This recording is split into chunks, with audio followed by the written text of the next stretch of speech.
This is Streams and You, a love story. I'm Calvin W. Metcalf. I work at a company called Applied Geographics. So I'm a member of the Streams working group, and I use Streams all the time. And I make a lot of maps. We're a mapping company. So it's not, nobody wants a paper map anymore. You know, people, I think we still have one of those 5-foot plotter printers that uses melted wax balls but we never use it because people want web maps. This is drivetexas.org. It's every time there's a snowstorm in Texas. Apparently Texas gets snowstorms, things I learned working on this one. And the back end is all streams. So what is a stream? Is the first thing. What am I talking about? When we're talking about streams, it's it's data. Sort of like an array, but might not be available all at once. So it's not quite like a callback or promise. People sometimes conflate them. So a key thing about streams is that they support back pressure, so that you can. So they're sort of different from a generator or something. The idea being that if a piece of it is slow, it sort of slow down the whole thing. And one of the key things about a stream is that it may not all fit in memory. A great thing about a stream is that you can grab a data source, do some stuff with it, and put it somewhere else. And if it later turns out it is several gigabytes, you don't care. You don't care. And that's what makes them a really powerful tool for doing some stuff.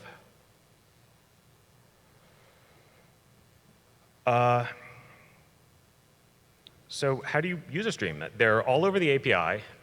If you ever use any of the internal modules of a Node, HTTP, the file system, crypto, it's all stream-based.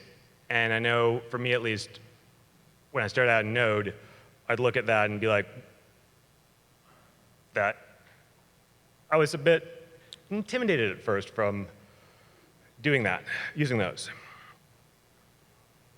So you have writable streams. These are just streams that you can give data to. They're pretty straightforward, and they're a good sort of gateway drug to the rest of streams, one might say. And you can just give it. These are two ways. These are two streams that you're likely to do. Make a request,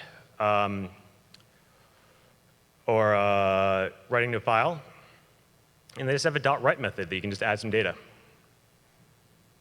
Pretty straightforward. And then you end when you're done.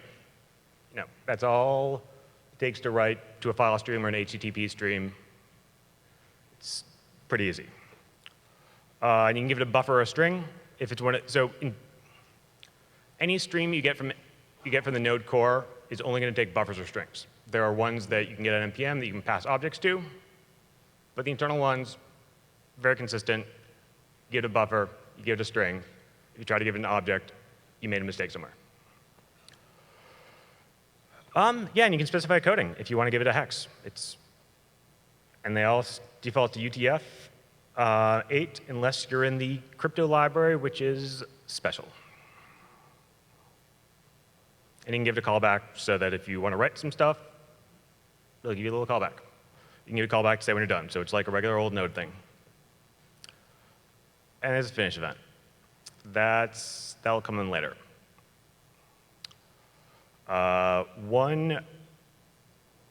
In many ways, streams are part of the Node.js library that developed through evolution, and not necessarily as much intentional all-at-once design. So there are often some things that were a collection of rational and great decisions. Each of them just decisions were great, and then you look at it and go, that's not the best place for it to be. But that's really the story of open source software. Readable streams are the other sort of half of the streams that you end up using a lot. A lot of APIs end up doing that. That's a great way to, if somebody gives you some data, or if you have data that you're getting from a user, a readable stream is a great way to deal with it because you don't care if they decide to give you 10 times as much data. If you write it using streams, you don't care. And the best kind of programs are the ones you don't care about how people use them wrong. So these are two different readable streams that you can get inside of Node. So creating a file stream, getting the response from a post. Fun thing to note, the HTTP request is pretty much the only callback in Node that does not have an error object first. So that is a trivia question that you can impress people with. So they just emit a data event. They're really straightforward. And an end event. So here's something to note. Writable streams have an end method. Readable streams have an end event. Nobody has ever been confused by this, ever. One of my very first contributions to Node was writing the documentation to explain the difference. Because when you have streams that are both readable and writable, the ordering of these is non-intuitive. So here's how you just get everything out of a stream. It's, listen, you get the data on the data event, you get any errors on the error event, and when it ends, you have an end event. And that's a typo because you do not listen to the end event with the end method, but pull requests are accepted on this talk. As I said before, back pressure is sort of a key feature of streams. The very first version of streams did not support back pressure. They were literally just, you had the data event and the end event, and that was it. And then people were like, oh, this is Node. I'm going to do some async stuff in my stream. And then you were now getting data faster than you were dealing with it, and then your app would run out of memory and catch fire or something. So streams 2, which is why you'll see 2 in a lot of stream module names, deal with back pressure by saying, ooh, I'm good. Just don't give me any more data for a while. Let me digest this. They basically allow you to take a little nap after lunch, digest it, then go, OK, I'm ready for more. And that means that you can not have to care about, that's just something you don't have to worry about, and you can just get data huge amounts of data and just pump through and without having to worry about running out of memory. So, and if you want to not, if you know one thing about back pressure, then don't do anything async inside of a data event handler. If you do this, you'll probably not have any problems with back pressure. If you try to do async stuff, you'll probably run out of memory eventually.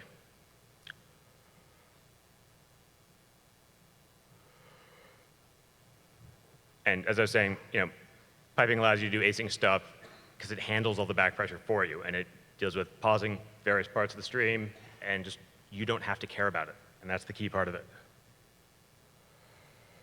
So here's how piping uses the pipe method. It's really, pretty easy. You can have a readable stream, pipe it to a writable stream, and then you'll know this is done by listening to the finish event, not end. And that's all it is. So this is, piping from a readable to a writable. That's somewhat helpful, but where things come real handy is transform streams. You can take a stream, pipe it to another stream, pipe it to another stream. You can have a whole, basically, an assembly line where each stream is doing one thing. Do that in a bunch of steps, and then you can, it ends up being composable because you can then add another step in there, add another step, take out a step, rearrange them, and do things in order in a way that allows you to reuse your code, reuse the module, because a little stream does a single thing. You can use it a lot of different places. This is a giant wall of code that you probably can't even make out. But basically, if we go into details, the actual meat of this one is you have a callback called next and a piece and a chunk that calls the callback. So this is the gist of it, is that there's a push method or there's a next, and the next is just a regular old node callback. So call that with an error, it gives an error. If you don't want to do anything, or when you're done processing the data, you call next, and you can emit between 0 and infinity number of chunks, and you can do that async. And that's really the heart of a transform stream, is just pushing data and then calling next when you're done. And that's massive amounts of code that I write is inside of transform streams. That ends up being sort of the bread and butter of a lot of data transformations that I do. It's just a lot of chunk underscore next, because we don't care about the encoding. So yeah, that's a massive amount of code I write, is something like this. And you can stick that in the middle of a pipe. And you can do stick 5 in the middle of there in order.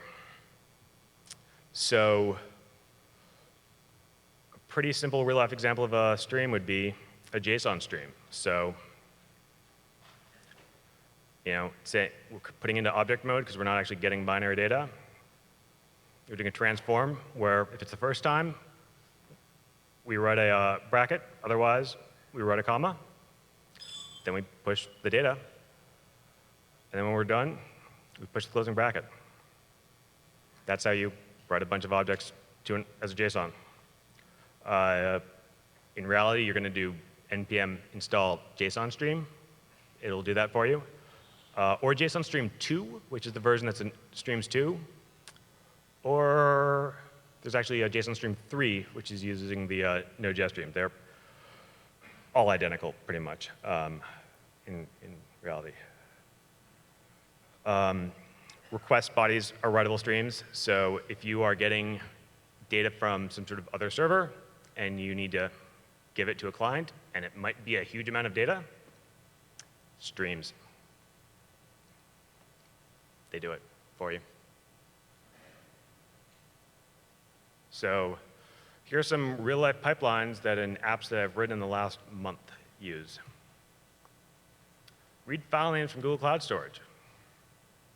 Download files from Google Cloud Storage. Pull some stats out of them. Write it to a CSV. Upload it to a cloud service. I think that one ended up being in CartoDB. And I honestly had no idea how many files were in that bucket, because Google Cloud Storage doesn't really make it easy to know that. So just write it as a stream. Process for like 20 minutes. I think it had a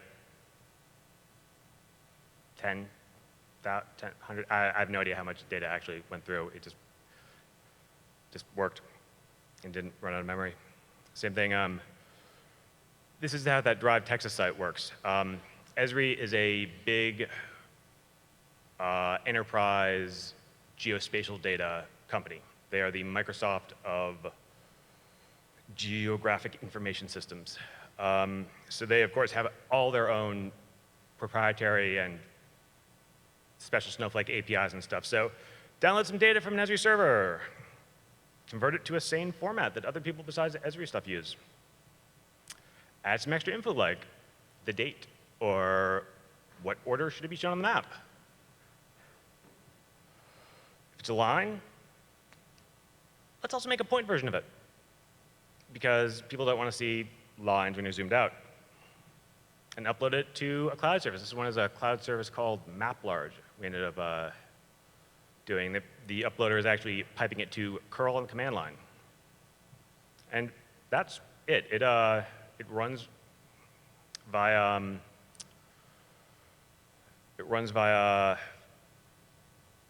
cron and runs every 5 minutes, and it works. It's dumb as a rock. It doesn't do a huge amount, and it doesn't run out of memory, and it gets it where it needs to go. So what are some general great places to use streams? Busting ghosts is a great place to use a stream. Yeah. Is this the wrong age group, or is it just like...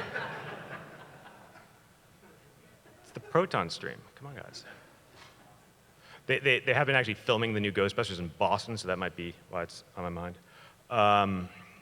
So ETL. So who knows what ETL stands for? Anybody shout out. What was the L? Load. I'd forgotten, so thank you. So this is really great because you can write something when you think you're only having to deal with a megabyte of data. In my experience, they tell you that, and then it turns out, oh, no, we got a gigabyte, and we'd like to put this through the pipeline. If you do it with streams, you don't care. It can be as big as you'd like, and it just takes longer, but it uses the same amount of memory. The one issue with streams is that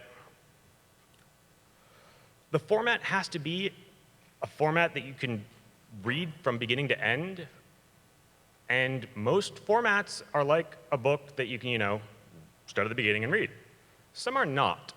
You can't actually stream a zip file with multiple files over the internet and read it without loading it to a disk. Zip files are actually an append-only data format, or so you can actually append stuff and fit them on multiple floppy disks. So that is a common thing of, oh, I've got a 2 gigabyte zip file. Can we just put that on a micro instance, read that from a micro instance on Amazon? No, is the answer to that one. You can do it. A gzip, like a tarball, you can do that with.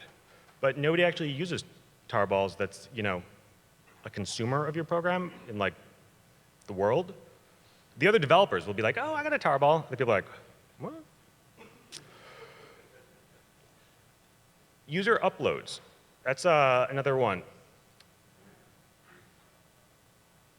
Anytime, I think it's probably just geospatial.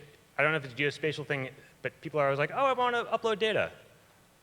Oh, why isn't it working? Well, how big is your data? Oh, it's 2 gigs or so.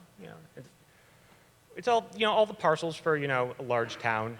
And we have a setup for accepting user uploads is take it from the user, put it directly into S3, which you can stream it directly there, and then deal with it at your leisure. And that means that for user uploads where you trust the people enough that you can find them if they do something malicious and be call them up and be like,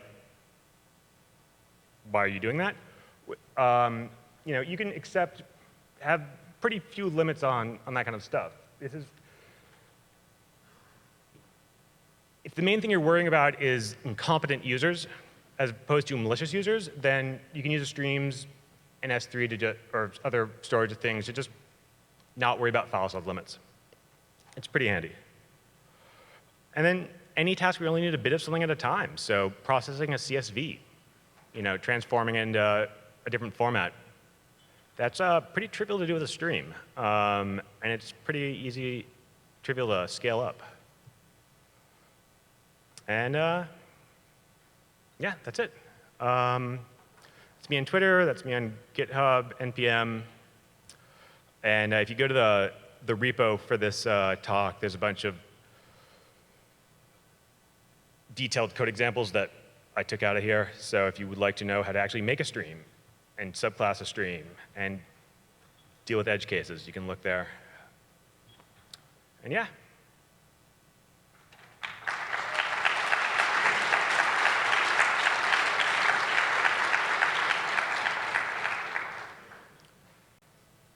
So it looks like we have about 20 seconds for questions. About reactive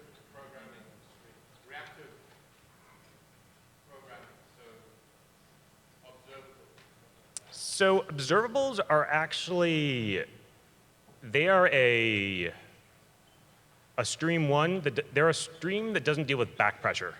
So people keep on using that word observables, but I'm failing to see how that's different from an event emitter, which is something that we all know how to use fairly well. That being said, there is a streams. Streams are coming to your browser, a browser near you. Dominic Dincola, who did the Promises spec, is right in the midst of writing a streams spec for the browser, and it's probably I think it might be in Chrome with Fetch, or it might be there soon, or I might be dreaming that. I might have dreamt that. I don't know, but it's soon. Reactive,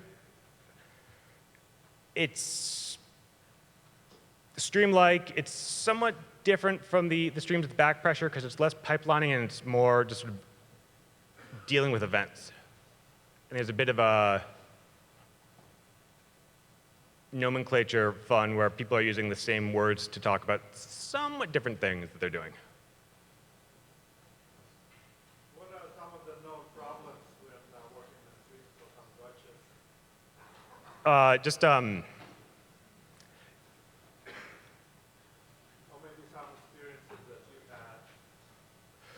So transform streams have readable and writable sides.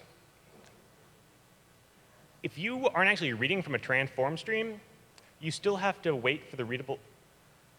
The flush event of a transform stream happens after the writable side emits its finished event and before the readable side emits the end event. So if you use a transform stream as a writable stream because there's no sort of flush event in a writable stream, but then treat it like a writable stream that you can listen to the finished event, your flush isn't actually running until after the writable side is over. And that's, I have hit that a bunch of times. And there is at least one pull request on GitHub to deal with that by me.